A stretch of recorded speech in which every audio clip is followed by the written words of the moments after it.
Show you a verse of righteousness. And do you remember what I was sharing about righteousness? Do you remember anything? If you can use one word to describe what you remember about righteousness, the one word that I want to hear. 100% right. Come again? Being 100% right in Jesus. Okay. That's a good answer, but that's not what I wanted to hear. The most important understanding of the word righteousness is the blood of Jesus. Without the blood of Jesus, you can do nothing. You cannot even think of being righteous. You have no hope. The first thing is the blood of Jesus. That's the stepping stone. That's your very first step, your baby walk towards what you would ultimately be known as righteous. If there's no blood, there's no righteousness. It's not possible. So whenever you come across the word righteousness, He's the righteousness of God. Remember that. Jesus is the righteousness of God. And we become righteousness in Christ. So we cannot be righteous without Christ. So if there's no blood, there's no righteousness. And the blood should remind you of one word. The blood should remind you of one word. What was that? The blood should remind you of one word. That is a good answer, but not the answer. No purchase. Life. All good answers. Life. All good answers. Noel said sacrifice. All good answers. It's love. It's love. It's because of love He took the cross. Because God so loved the world, He gave His Son. It's because of love He sacrificed. It's because of love we have the covenant. God loved us. The blood should remind you of love. So righteousness is without love, cannot be without love. Righteousness encompasses love. The blood of Jesus should remind you that He loved you. Who loves you as much as Jesus? That He took your punishment. Who does it? Who does it? That He'll take your punishment? Nobody. The 1,500 religions, notable religions in this world, not one religion said that their Guru or their God died for them, except for Jesus. And they might have died, but they would have died without taking punishment. And even if they died, they did not resurrect. It's only Jesus who resurrected, because He loved us. And He bears the scars. So righteousness is the blood is love. Remember that. There is no love without giving. He gave His life. That is blood. That is love. Okay, so love is spelled with, how you spell love? G-I-V. Yeah. But you give. It's in the present. You give. It's like you say to Okay. Okay. So whenever you talk about love, if you don't spell it with G-I-V, it is not love. It is only hypocrisy. If you cannot give, and what is give? The first thing is patience. The second thing is lack of memory. Yes. Because love remembers no wrongs. You should pray for lack of memory. You know what I pray? Lord, what does not please you, take it out of my mind. And really, if it does not glorify God, I don't want to remember it. What's the point of blocking my head and using up memory? My grey matter become black. No use. You know, I need memory, but I need memory for the righteous stuff, for the righteous things. So, love is spelled with give. It has two important ingredients, patience and lack of memory. That's, I remember no wrongs of the other person. If you can forget the wrongs of the other person, then you genuinely love. If you cannot forget, you are not loving, you are only talking. It's not spelled with G-I-V. It's spelled with love me. It's all about me. Okay, so righteousness. Go to 2 Corinthians chapter 6 and show you something about righteousness. In chapter 6, it's a wonderful chapter. 2 Corinthians chapter 6 is like a chapter to digest if you want to step into serving God. Now I'm saying if you want to, the other thing I want to say is there's no option. You have no option to say, I don't want to serve God. You have no option. If you do not want to serve God, be careful, you may fall into the devil's trap. That's what the Bible says. Because Jesus told Peter, do you love me? We all say yes, but we don't want to serve. He said, if you love me, you've got to serve. Remember when he said this? He asked Peter, do you love me? He said, yes, Lord, you know I love you. Then come and take care of my sheep. Now, what are you doing fishing there? Take care of my sheep. Are you taking care of my sheep? If you can't serve, you don't love. So love the word give is to give all you have, that is serve. If you can't serve the other person you love, you're just talking rubbish. And most of the church has taught the wrong thing. They think the word serve means give some money. We are not talking about give some money. I paid for it, I work for it, so I pay for it. You don't pay for it. The currency that is recognized in heaven is sacrifice. What did you sacrifice? Everybody's got money in their pockets that God gives. But what did you do? If you can't give your sacrifice, if you can't give your time, if you can't serve the other person, you did not love. You did not love. You have to practice these things.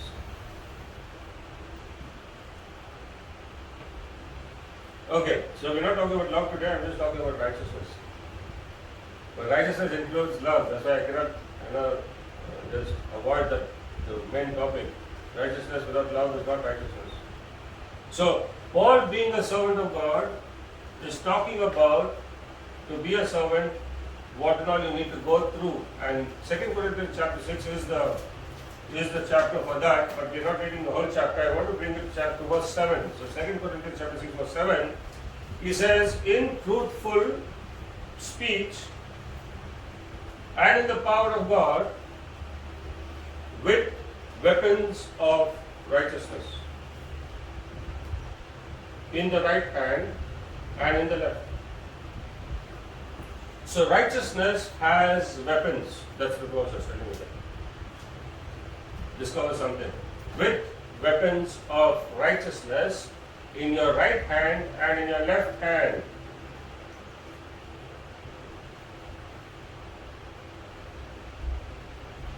So what's the weapons righteousness has? For the truth and the power of God. Okay? The weapons of righteousness. How about saying it? How about saying love is a weapon? Love is a weapon. You use a weapon to win the war. There's no weapon like love. If it is righteousness, there's no, without love, there's no righteousness. You use love and use patience and see what comes out of it. With the weapons of righteousness, we look at weapons that hurt, look at weapons that win. There's no greater weapon that wins than the weapon of love. With the weapons of righteousness, I think of it as love and patience. Patience is one gift or one fruit that is very difficult to grow or to have patience.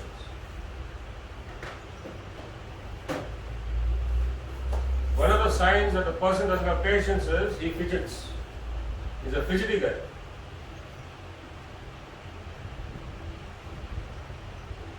That's a gift, that's a fruit. You need to develop patience.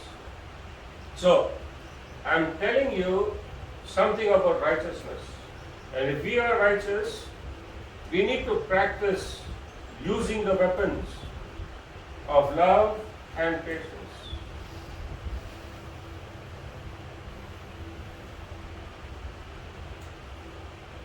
Love includes giving, sacrifice, long suffering, accommodating, hospitable. If you don't have these natures, you better develop it, otherwise you can't call yourself righteous.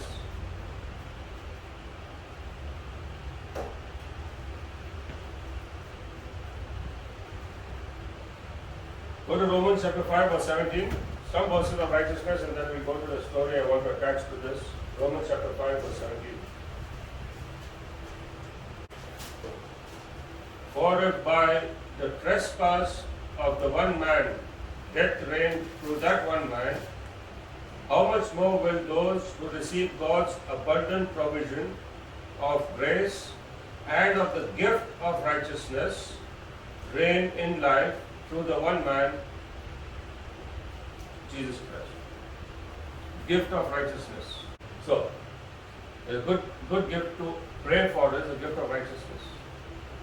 You saw in this verse that the gift of righteousness that gives us life in Jesus Christ. So if you pray, Lord, help me to recognize the gift of righteousness. First of all, help me to receive the gift of righteousness. Because we all try to act righteous on our own strength. We cannot get there. We need to apply righteousness, understand righteousness, and practice it with His grace. So Lord, help me to receive your gift of righteousness. I thank you for it. Help me to recognize it, help me to value it, and help me to practice it. That gift of righteousness gives us life. That's what this verse is saying. When he says that, he uses the word abundant. What he's talking about, it makes you vibrant, it makes you different, it makes you special, it makes you valued. That's the gift. Because when you learn to operate in this gift, people will really appreciate you. If you can portray the gift of righteousness, you are portraying life. In this world, tell me who doesn't want to live, who doesn't appreciate life. Every creature created will struggle to the last breath and the last ounce of strength to save life, their own life or somebody else's life. The gift of righteousness gives you life. And when you have the gift, you can give life to others. And when you do this, everybody is attracted to you. Have I brought you to a certain point in understanding? And all this comes from the blood of Jesus, from the cross, from the sacrifice. Okay, so there is a story in the Bible that showed me a lot about righteousness. Help me with righteousness. A story in the Bible. I like the Old Testament for this reason.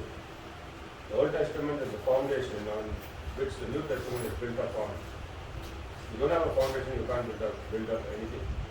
You don't have a New Testament understanding, revelation, if you don't understand the Old Testament. That's as simple as that. You need to understand the Old Testament to understand the New Testament. It helps you in revelations. So I found a story in the Old Testament that helped me with righteousness. So there is this character. I first give the story and then I'll show you some very powerful verses. There is this character who stands up to serve God. And he is actually committed to build a church. I'm using our language, modern language. He's committed to build a church. And he arrives there with all the provisions to build a church. And all the help. And he starts the work. And everybody is very happy. But as the work starts and progresses, the enemies land up as friends. And the enemies say, that's the neighbors, surrounding people say, even we will help you in this great work of yours, because even we believe your God. We've been praying to your God for ages. Let us help you in this church planting, church building work. And this person turns around and says, and this team that says, you have nothing in this. You have no part in this. Because he discerns, they did not have a revelation, what they will do. They don't have a revelation. And so these people, because they didn't get partnership, they frustrated the work and the work stopped. The work stopped and the people got casual. And the people began to build their houses. So much that they built very beautiful houses. So beautiful that God actually points it out. You saw a jealous God. So, you live in such beautiful houses. What about me? The Old Testament is the temple, right? Here it is our heart. You live in such beautiful houses. What about me? If I use this language to this world, in the church, and if God is going to say this verse to the present generation, I think He will say something like, you have such expensive phones, did you think about me? Or you have such branded clothes, did you think about my house? Or you have such great jobs, did you think about my job? That's how He would talk, that's His comparison. You have such bigger house, what about you? And so He sends two prophets to encourage the people. And after 16 years, this person, after the revelation of God through the prophet, musters the strength again and starts the job and completes it. By the way, to calculate all this, it takes him 20 years. What is it 20 years? He wasted, if you're not focused, will waste 20 years and he completed the job after 20 years. But it took God's intervention because God is faithful and God is loving. And it is His house. It's about Him. So He sent two prophets. Very interesting books. And hence they carried on the work. Zechariah gets 10 visions. Young man. 10 visions. My goodness. And he never confuses the visions. And he explains the 10 visions to the people, the revelation of them, and then they start them. It takes a lot of revelation for you to accomplish God's purpose. You can never get ahead without revelation. That's why word, listening by the word. So, I am discussing with you today the fourth vision of Zechariah, which is a very important vision. It talks about righteousness. So, book of Zechariah.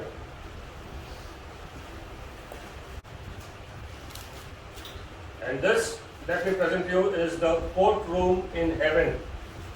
You remember I told you something else? I said the natural magnifies the spiritual. Remember that? The natural magnifies the spiritual. What is in the natural? You want to understand the spiritual, you got to understand the natural. The verse is, the natural was first, then the spiritual. God speaks from the natural to the spiritual. Without the natural explanation, He doesn't give spiritual explanation. He doesn't expect us to understand heaven if we don't understand earth. You with me so far? And if you want to study this, you've got to go to Romans chapter 1. It says that God revealed Himself through all He created. So man has no excuse because man can understand God from the creation. That's the nature. He reveals everything from nature. The natural magnifies the spiritual. If you understand the natural, you will get the spiritual. And I want you to imagine a courtroom, a natural courtroom. What happens on earth? A courtroom on earth.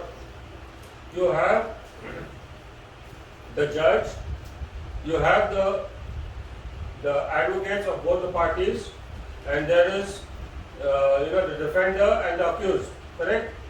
Yeah. So there is somebody who is accused of something, and there is somebody who is prosecuting that accused for the state. So the prosecutor is prosecuting or trying to show the faults in the accused, why he is accused, what he has done. He's done a cyber crime. And how he did the cyber crime? He has to show the laws. That's in the earthly. Correct? The physical, the natural magnifies the spiritual. The same thing happens in heaven. I mean, we might have not realized it, but this is a revelation to you, and revelation builds faith. The same thing happens in heaven, and this chapter magnifies that. It's showing you the courtroom of heaven.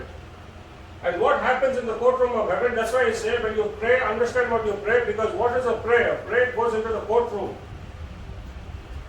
Because the word pray is made by P-R-A-Y, not P-R-E-Y. It is P-R-A-Y. The word pray or prayer are made by advocates, not by the defendant or victim or accused. It's made by the advocate. Because the advocate knows the law. Only the advocate knows the law. To use the law, the prayer has to be based on the law.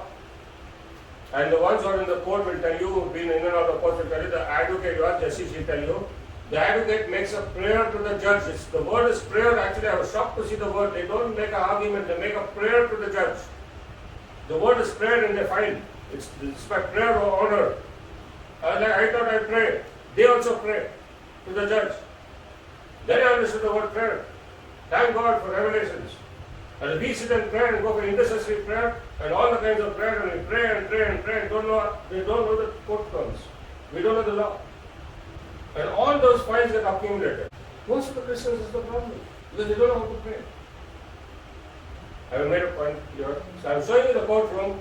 Please understand the courtroom. This is what is happening. So this is the third vision, fourth vision of Zechariah, and the vision is for revelation so that he can carry on the building of the temple. By the way, it is talking about Joshua. Joshua should have been here this morning. It's talking about Joshua. Joshua is the priest who has come to build the temple. And he has come from Babylon. His forefathers were into Babylon as a captive.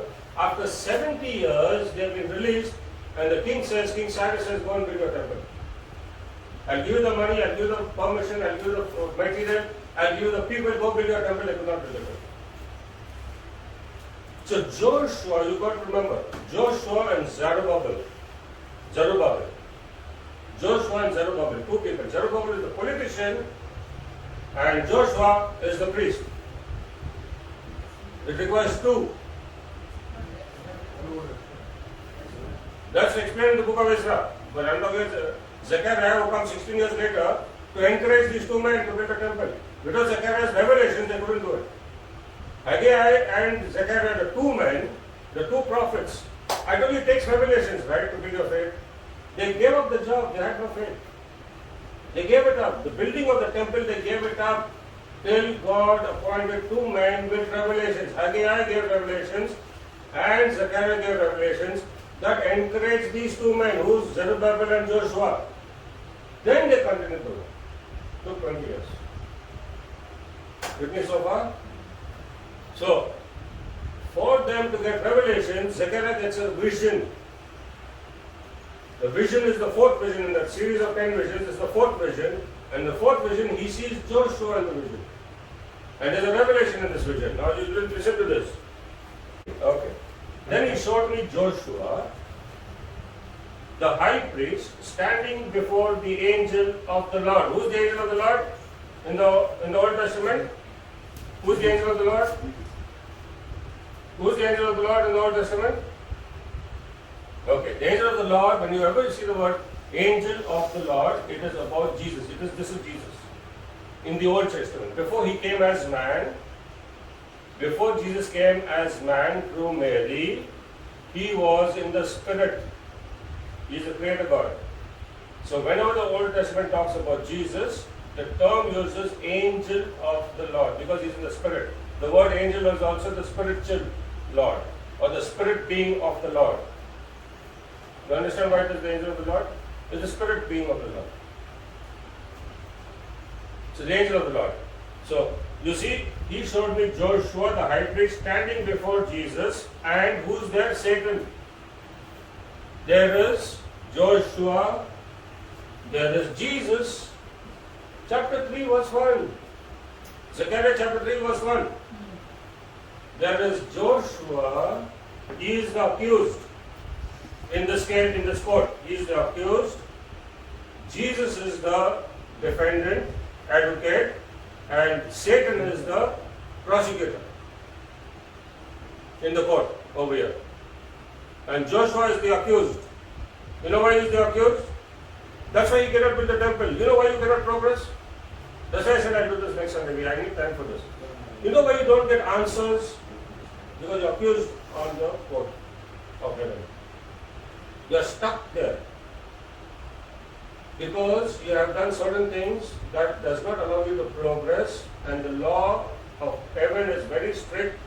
It cannot be broken. The law of heaven is the constituency that is in your Bible. And we have the higher constituency, which is the New Testament. They were using the Old Testament. The New Testament clarifies and gives us superior laws. If you know these laws, you can find your case out. Because we don't know, our prayers are not such and hence it is stuck. Believe me, what the Bible is showing, I'm telling you. And your Joshua is there and the case is going on. 16 years. And the Lord is showing Zechariah why I cannot progress. He's been accused. And this is the case here. He's been accused. This is the case that's happening. There's accusation on him. And so over there, Satan is there, and by the way, the word Satan is also the word accuser. Huh? Satan standing on his right side to accuse him. Now, I don't want to rush over here. When you see right side, what do you understand in the Bible? Right side. What do you understand in the Bible? Oh, that's good. Strength. Right side, right hand is always strength. Where is Satan standing on his right side? You know, on our right side should be Jesus. And we should be on the right of Jesus. We should be his strength and he should be our strength. But who's on Joshua's right side? He's being accused. He doesn't have strength in his hand. The Bible is very clear and consistent in what it says. He's been accused, his hand is tied. Satan is that accuse him, and that's the accuser. That's what happened in Job's case. There was a court case happening in Job's case. And now you've got to go home and imagine what's your case going on there. And if you understand these things as natural, magnifies the spiritual, you put your prayers on stop and ask the Holy Spirit to show you what's the case, what's the matter, and what's the problem, why to stop it. See, the Old Testament is for our benefit. Right side. To accuse him. Verse 2. The Lord said to Satan, the Lord rebuke you. How you like that? The Lord said to Satan, the Lord rebuke you. This is before the cross. That's why the Lord rebuked you. It's the landlord who rebukes you. Even Michael said the same thing, because Satan wants the land. He doesn't want heaven. Are you getting it? He's interested in the land, the earth. If you get this revelation, this one revelation, you'll know why you're created of the dust. You're created of the dust so that you can now dust yourself and put him out of this land. Because the land does not belong to him, but he wants the land. So the Lord rebuked you, Satan. The Lord rebuked you, Satan. Verse 2. The Lord said to Satan, the Lord rebuked you, Satan. The Lord who has chosen Jerusalem, that's again land, chosen Jerusalem, rebuke you. Is not this man a burning stick snatched from the fire? I'll give you this revelation, we'll go home, we'll pick it up next Sunday. First of all, the Lord who has chosen Jerusalem. So Satan wants to stake claim of Jerusalem. I am the landlord and I have to do Jerusalem. I rebuke you. In the first opening parts of this case, Satan has been attacked by the original landlord. The church is supposed to be in Jerusalem. That's the temple. I'm using the word church. They're building it in Jerusalem. Satan has brought a stop. And with accusations. You know, why court case keeps prolonging because of the accusations that we don't know the law. I have chosen Jerusalem. I rebuke you. It's fine. But in this case, it's the man who's going to do it. Man will do it in every case, not only in every case. That's why he made us out of dust, because we are supposed to do it. He will empower us to do it. We are supposed to do it.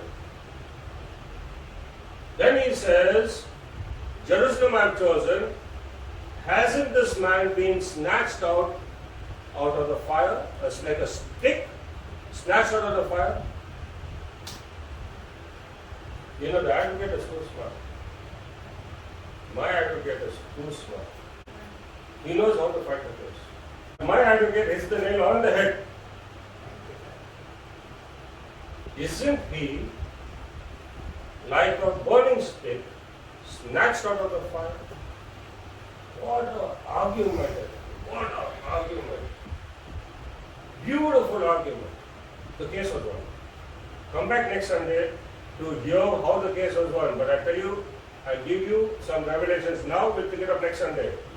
My question to you is, in this context, Joshua was the one, like the stick, snatched out of the fire. That was the argument. That was the one and only argument that won the case.